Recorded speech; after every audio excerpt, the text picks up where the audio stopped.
I was one of 6 children. Um, I had 2 brothers and a sister who were older than I. My one brother was almost 10 years older than I. Then I had a brother who was 7 years older than I, and a sister who was 2.5 years older.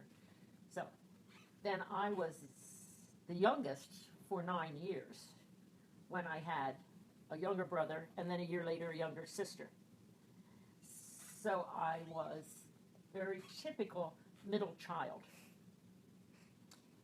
My older sister was very sick from the time I was 5 years old until I was 13 or 14. She had to spend a week in the hospital at Christmas time every year, and at least a week in the hospital in June or July every year. So when she was in the hospital for those weeks at a time, I needed to go stay with other people because my mother would be with her in the hospital. My father worked, and my older brother went to work with my dad, the one that lived with us. And so she got a tremendous amount of attention, and I always felt as though I was getting shuffled away. She had acute bronchitis, and twice a year, of course this was many years ago when things were different. Yeah. Twice a year she went into the hospital, and then every week she had to go get a shot. So she was, then also when she would come home from the hospital, came home, particularly in the summertime when things were blooming outside, she couldn't go out and play. She had to pretty much be we had a day bed in the dining room, and then 2 windows next to that opened onto the porch.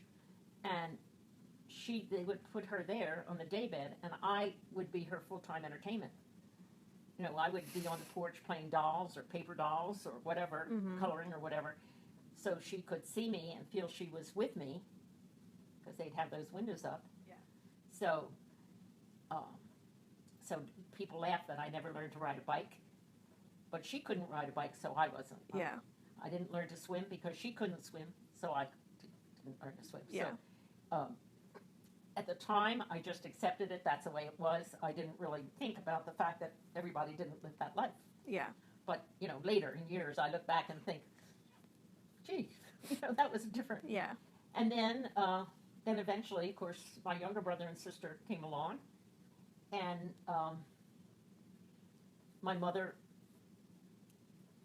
had to go back to her work, and so I did a lot of child care for them and that kind of thing. But basically, I had a very good life. I mean, we didn't have a lot of money, but we were a happy family to them. Graduated from high school and was into everything when I was in high school. I mean, I was on the yearbook committee and the prom committee and all of that, and did well. Graduated. In those days, you kind of got shoveled into schools. Yeah. And I was business, so I did typing and shorthand, bookkeeping, that kind of thing, and held the record for typing and shorthand when I graduated. Wow. Then left there and went to work at Wilmington Trust Company, a bank, the largest bank in Wilmington. For me, it was a big thing. Yeah. I was the first person in my family to go beyond high school. First person in my own family to graduate from high school.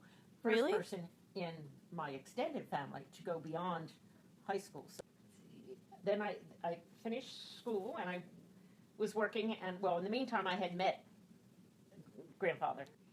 In those days, various places, various halls, the fire companies, and had dances. So you had dances Friday night, Saturday night, Sunday night, usually every weekend. And he came with a group of friends, and I came with a group of friends, and eventually we, got to know each other. And then one night I was at a dance, and I needed a ride home because the person who had brought me there was going home with somebody else. And so he offered to take me home. So that's how I met him. And then I continued to work. Grandfather went off to do his Army duty. And then he came back, and we got married and moved into a little apartment. And we lived in the apartment for, I guess we lived there not quite a year. And we had bought a house, and I was then expecting Uncle Jim. Oh, boy.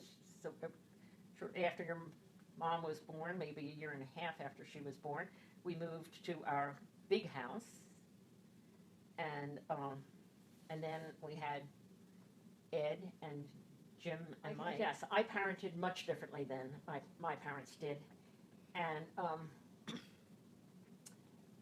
for one thing, particularly for my father, education was not a tremendously important thing. Mm-hmm. And for me, there was no question I wanted my children to go to college. Mm-hmm. You know, I mean, that was from day one. So that was a big difference. I was probably a stronger disciplinarian than my parents were. But even more so now, when I see the way my children raise their children, I wish I had had the knowledge that they have, because I would have raised my children even more differently Mm-hmm.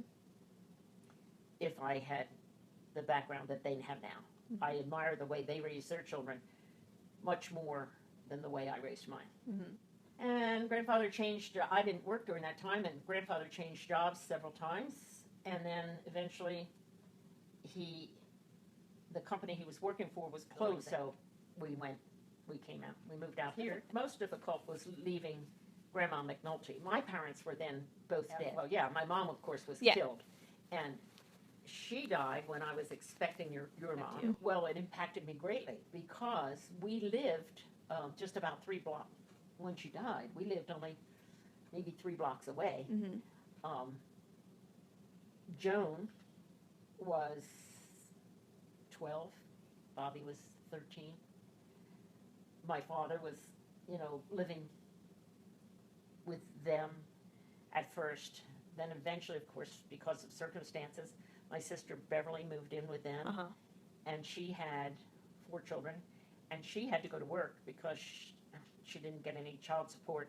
I mean, she got $25 a week, I think. And so your grandfather and I became financially and emotionally responsible for Joan, for Beverly's children. Not totally, Yeah. but because my brother Jack took some of that responsibility too, and of course my father was still there. But a lot of that, I mean, like, it was little things that, if Joan had to go to the doctor, it was my father in those days didn't think a man took a daughter to the doctor. So that became my responsibility. When Joan was going to proms and things like that, my father had very little money, so it was up to me to make her prom gowns, and we couldn't afford to buy them, so I made them. Mm-hmm. And when Joan was getting married, it was up to grandfather and I to kind of steer the wedding. Yeah. If that's a fair thing. I mean, I went with her to pick out her gown, and I made some of the little girls' dresses, and I made all the wedding bouquets and all that. I mean, so a lot of each event was only just one little event, but it was. Yeah. We felt very responsible for Joan. Mm-hmm. And then my father died right after Ed. Ed was 3 months old. Okay. When my father died. I didn't. So I found it hard to leave Grandma, but the rest I didn't, because I had 6 children that I was bringing with me. I was bringing my family with me. Mm-hmm. It wasn't, and we weren't here very long when we were able to make friends. Then we had Timothy. I guess Timothy was starting law school. Your mom was in college. Ed was in college. Jim and Mike were in private school. So that's when I decided to go back to work. Mm-hmm.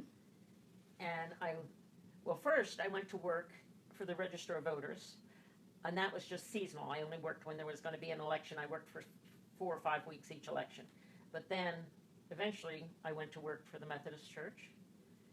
And then while I was working with them, I still worked some for the Register of Voters.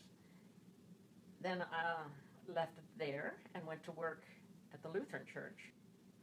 And then after I left the Lutheran Church and everybody was out of school and Ed was ordained. I went back to work then for the Register of Voters, and I worked there for I don't know how many more years. After grandfather died, I think I worked probably 4 more years after grandfather died, 4 or 5 more years elections. So it was interesting work, Yeah. and I enjoyed it and made a lot of friends. Was it hard to go back to work, like when you first went back to work when the boys were still in school? It was hard, yes, because, well, for one thing, I just hadn't done it in Yeah. a long time. But, and in the meantime, we were no longer using typewriters. Now we're using computers. Ah. And I had no computer experience, except that the boys had computers, and when they needed term papers done, I would put them in the computer form, but I didn't really. But now I kind of learned the computers, and I enjoyed the contact with people and feeling like I was contributing to the house and that kind of thing. I retired from the Lutheran Church. It was hard for me because grandfather was retired, so when I was still working and he was retired, he had gotten into a routine around the house. And so then when I quit working, I, for a while, was kind of displaced because he had his routine. So it was a little bit of an adjustment. And then, of course, then he and we traveled, not a lot, but we traveled. We took quite a few trips. Then he got sick, and of course, then from the time he got sick until he died, I quit work right away. And then after he died, it's really been just me here. Yeah. I try to do something every day. And because if I watched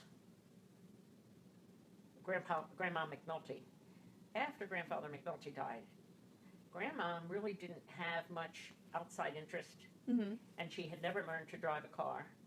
And so she kind of came home from the funeral, sat down in his chair, and waited to die. So when grandfather died, I decided that was not how I was going to be. So I just, if anybody called me up and asked me to do anything, I said, oh, sure. Here, if I didn't get up every morning and go to church, there would be days when I would sit here and not talk to anybody, and I don't think that's a healthy way to live. I'm pretty much, I am who I am, and like it or not, that's who I am. Yeah. So felt the same about being a grandparent.